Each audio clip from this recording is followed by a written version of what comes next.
प्यारे, आइए आप सभी का गुरुकुल कोचिंग सेंटर एचएस यानी हिंदी स्पेशल हार्दिक स्वागत एवं अभिनंदन करता है। हर वीडियो की भांति हम इस बार प्रेम माधुरी और यमुना छवि से संबंधित समस्त अभ्यास के प्रश्नों के साथ इस वीडियो में उपस्थित हुए हैं, जो साहित्यिक हिंदी के छात्र एवं छात्राओं के लिए बहुत उपयोगी पाठ सिद्ध होता है। इसका गद्यांश देखेंगे। का गद्यांश। समय न तोड़ते हुए तुरंत हम प्रश्नोत्तर की तरफ चलते हैं। परीक्षा की तैयारी करेंगे हम इस वीडियो को देखते हुए, और अपना फेयर कंप्लीट करने के लिए भी इस वीडियो को ढंग से धैर्यपूर्वक देखेंगे, समझेंगे। कि मार्ग प्रेम को समझे हरिचंद यथार्थ होते यथा है, लाभ कछो न पुकारन में बदनाम ही होने की सारी कथा है। तो इसका 4 लाइन यानी मारक प्रेम से लेकर कौन बिथा है तक का संदर्भ। पहला प्रश्न है संदर्भ। तो इसका संदर्भ इस प्रकार लिखेंगे, संकेत इस प्रकार डाल देंगे, पद्यांश हो चाहे गद्यांश। हमको उसकी सबसे पहले वाली पंक्ति के सबसे पहले के 2 शब्द और आखिरी वाली पंक्ति की आखिरी के 1-2 शब्द लिख देते हैं, तो ये हमारा संकेत हो जाता है। इससे यह झलकता रहता है कि इसी पद्यांश के प्रश्नोत्तर अमुक छात्र करने जा रहा है। तो इस पद्यांश का पहला प्रश्न है, संदर्भ लिखिए। तो संदर्भ देखिए किस प्रकार लिखेंगे कि प्रस्तुत पद्यांश हमारी पठित पाठ्य पुस्तक हिंदी में संकलित पद्य खंड के प्रेम माधुरी नामक पाठ से लिया गया है, जिसके कवि भारतेंदु हरिश्चंद्र जी हैं। अब इसके बाद दे रहा है प्रश्न की रेखांकित अंश की व्याख्या कीजिए। तो रेखांकित अंश लास्ट के 2 लाइनों में है, पंक्तियों में है कि जानत है जिय मेरो भली विधि और उपाय सबे बिरथा है, उज बावर है ब्रज के सिंगरे मोहि नाहक पूछत कौन बिथा है। तो इसकी व्याख्या इस प्रकार होगी कि लेखक कहता है कि प्रेम के बारे में किसी को कुछ बताने से कोई लाभ नहीं है। नायिका कहती है कि इस बात को मेरा हृदय अच्छे से जानता है और इस संबंध में सभी उपाय भी व्यर्थ हैं। नायिका ब्रज के ग्वालों पर गुस्सा करती है। क्यों करते हैं? क्योंकि ब्रज के ग्वाले पूछ रहे हैं, जैसे तुमको कोई दुख हो तो लोग मजा लेंगे, कस यार क्या हुआ, कहे इतने झुराए जा रहे हो। और कहती हैं कि ये सब पगला गए हैं जो मुझसे पूछते रहते हैं कि तुमको क्या दुख है। तीसरा प्रश्न, प्रेम की सारी कथा क्या होने की है। तो प्रेम की सारी कथा बदनाम होने की है। चौथा प्रश्न, प्रेम के पुकारने में क्या लाभ है। तो इसका उत्तर है प्रेम के पुकारने में कोई लाभ नहीं है। पांचवा, ब्रज के सभी लोग क्या हो गए हैं। ब्रज के सभी लोग पागल हो गए हैं, गोपी कहती है। इस प्रकार हम उत्तर लिखेंगे। जितना हम आपको लिखित रूप में दे रहे हैं उतना ही आप परीक्षा में लिख देंगे तो क्या कहना है, नंबर कोई काटने वाला नहीं है। और फेयर बनाकर जिसे दिखाएंगे वो कोई भी कमी नहीं निकाल सकता, ये हमारी गारंटी। प्रश्नोत्तर खा। तो प्रश्नोत्तर खा का जो पद्यांश है उसका संकेत लिखा हुआ है, व्यापक ब्रह्म से लेकर मानती है। पहला प्रश्न है, उपयुक्त पद्यांश के शीर्षक एवं रचनाकार का नाम लिखिए। तो उपयुक्त पद्यांश के शीर्षक का नाम प्रेम माधुरी है एवं रचनाकार का नाम भारतेंदु हरिश्चंद्र जी है। दूसरा है पद्यांश की रेखांकित अंशों की व्याख्या। तो व्याख्या किस लाइन की है, आप लोग किताब में एक बार नज़र डालिए और व्याख्या देखिए कि गोपियाँ उद्धव से अपनी विरह दशा का वर्णन करते हुए कहती हैं कि हमको आपकी कोई बात समझ नहीं आ रही है, तुम जाकर प्यारे श्री कृष्ण से कहना कि इन व्याकुल आँखों को बिना आपके दर्शन के चैन नहीं मिल सकता। तुम उधोया है कहियो उनसो हम और कछु नहीं जानते हैं, पिया प्यारे तिहारे निहारे बिना आखिया दुखिया नहीं मानती हैं। तो इसी पद्यांश का भी रेखांकित अंश की व्याख्या हमने दूसरे नंबर पर कराया। इसी पद्यांश का तीसरा प्रश्न क्या है कि प्यारे तिहारे निहारे इन शब्दों में कौन सा अलंकार है? तो प्यारे तिहारे निहारे आखिरी में रा आ रहा है, इसलिए इसमें अनुप्रास अलंकार है। चौथा प्रश्न, इस पद्यांश में कवि ने ब्रह्म के किस स्वरूप को महत्ता दी है? तो इस पद्यांश में कवि ने ब्रह्म के सगुण स्वरूप को महत्ता दी है। पांचवा प्रश्न है, बिहाल व्यापक तथा निहारे शब्द का अर्थ लिखिए। तो बिहाल का मतलब व्याकुल होता है, व्यापक का मतलब सर्वव्यापी यानी सब जगह निवास करने वाला, और निहारे माने दर्शन देखना कहा जाता है ना, क्या निहारते हो? तो वही देखना। अगला पद्यांश गा है कि रोकाहि जो तो अमंगल होए और प्रेम न सजो कह पिय जाइए जो कह जाहूँ न तो प्रभुता जो कछु न कह तो स्नेह न सहिए। इतना प्रश्न रेखांकित है। तो इस प्रकार आप लोग संकेत डाल लीजिएगा पद्यांश का। इस पद्यांश का पहला प्रश्न है, प्रस्तुत पद्यांश के शीर्षक एवं रचनाकार का नाम लिखिए। तो पहले में लिखा है पूर्ववत, क्योंकि शीर्षक भी माधुरी प्रेम माधुरी है और रचनाकार भी भारतेंदु हरिजन, तो पूर्व में लिखवा दिया गया है, वही बार बार नहीं। दूसरा है रेखांकित अंश की व्याख्या कीजिए।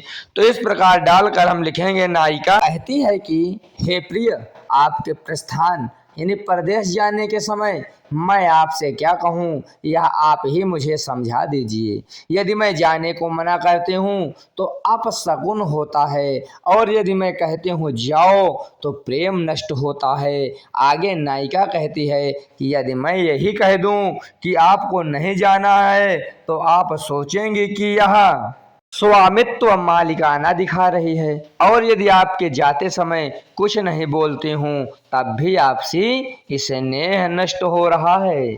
इस प्रकार तीसरा प्रश्न देखेंगे।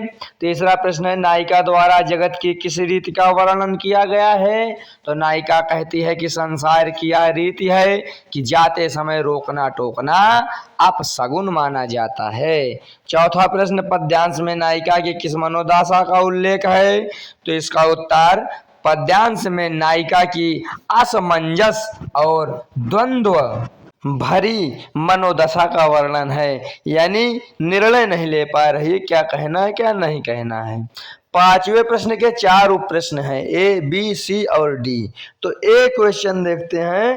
प्रश्न पहला पांचवे का उप प्रश्न कि उपयुक्त पंक्तियों में कौन सा अलंकार है?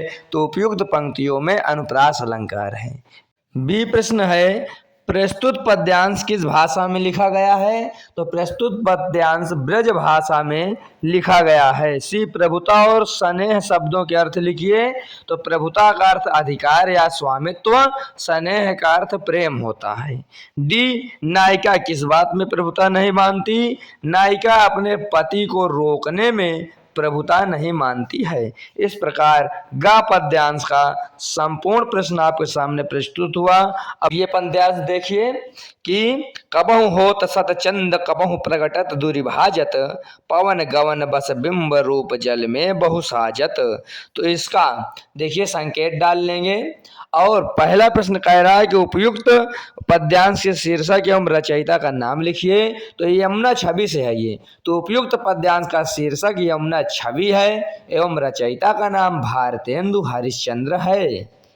दूसरा प्रश्न है, रेखांकित पंक्ति की व्याख्या कीजिए।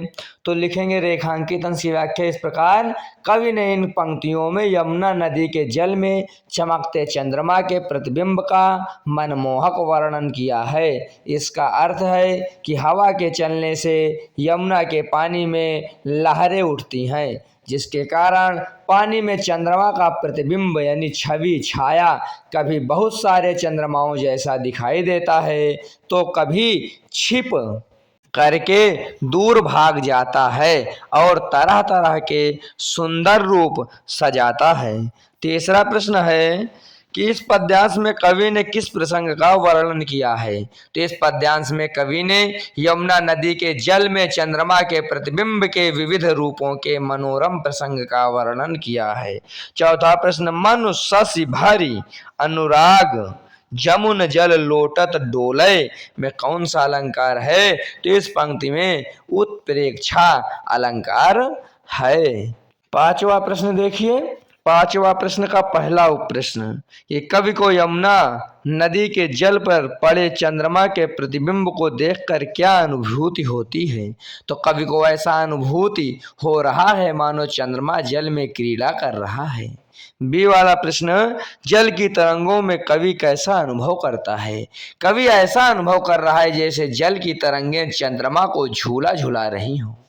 सी, यमुना नदी के जल में कवि किसके आगमन का अनुभव करता है।